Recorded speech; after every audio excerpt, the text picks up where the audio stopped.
Okay, so I'm Jonathan. I'm a professional golf coach, and there's a few golfing myths that you might have heard that I think destroy a golf swing.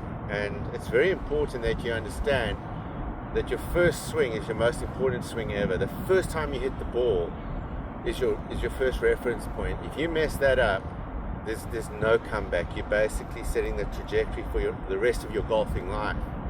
So that first shot, you've got to make it as good as you possibly can.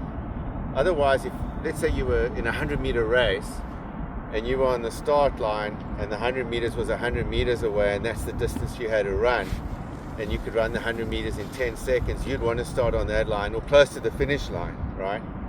But what happens if you hit that first ball wrong? It's like starting on the 24-kilometer line, and the guy that's getting good is starting on the 1-meter line, and he's going to finish the race in a second, and you're going to take hours. So it's very important to get that first shot right. It's your most important shot. It sets the trajectory of your entire golfing future. And it's like that for other things, not just golf. So what I'd say, when you start off, again, you've got to be the right distance from the ball, and your setup has to be right. The most important thing is your distance from the ball, and remembering that the swing pivots off your spine. So you want to get your spine pretty nice and straight.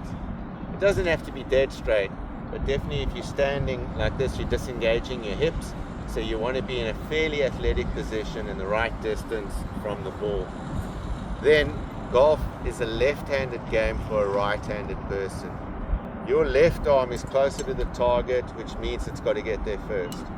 If you get your right arm hitting the shot and it gets there first, you're going to be topping the ball or hitting it heavy. So again, the way you set up is important. Golf is a left-handed game for a right-handed person. Your left hand has to beat your right hand through the ball. If your right hand wins, you can't hit a shot. Then the last thing, golf pivots around your spine. So your whole swing is around your spine. It's just closer to the ground. All right, here we go.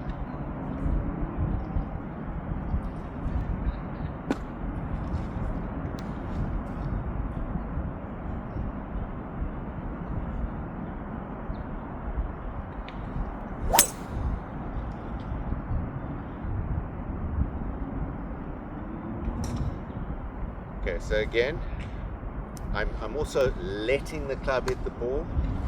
I'm not forcing the club through the ball with my right side. I'm basically taking it back with my right and just getting my left arm to lead the way through the shot. Everything's pivoting around my spine. I'm not swinging with a lot of force. Keeping my head really, really still through the shot, trying to keep my head back. So the golfing myths you might have heard that I was talking about is people want to hit the ball further and they think they need more width in the swing.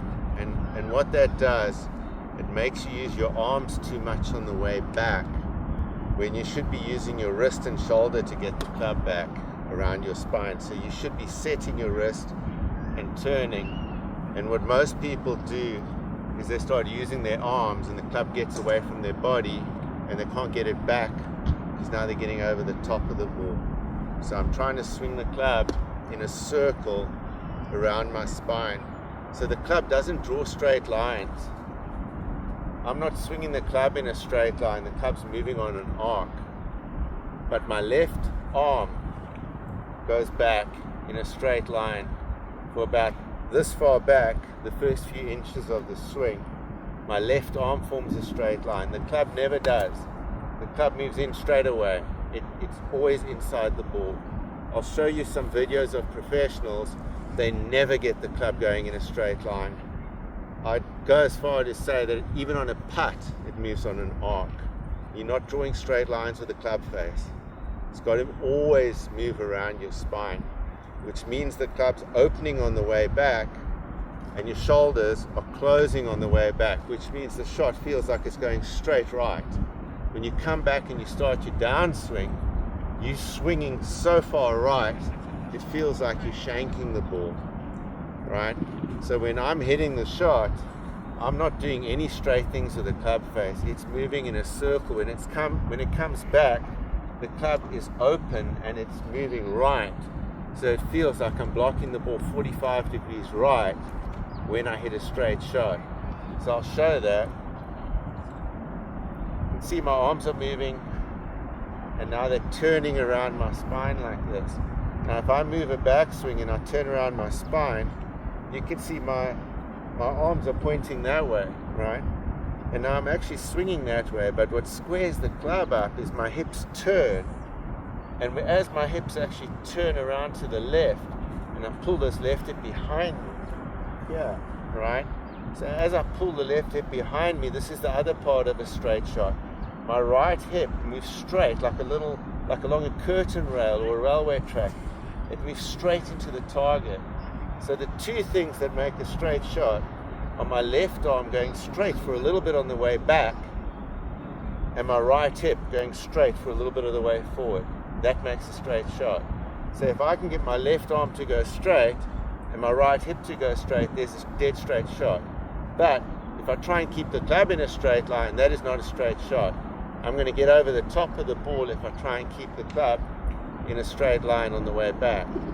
And 99% of golfers, even the ones that think they're good, think they're keeping the club in a straight line on the way back. They're not.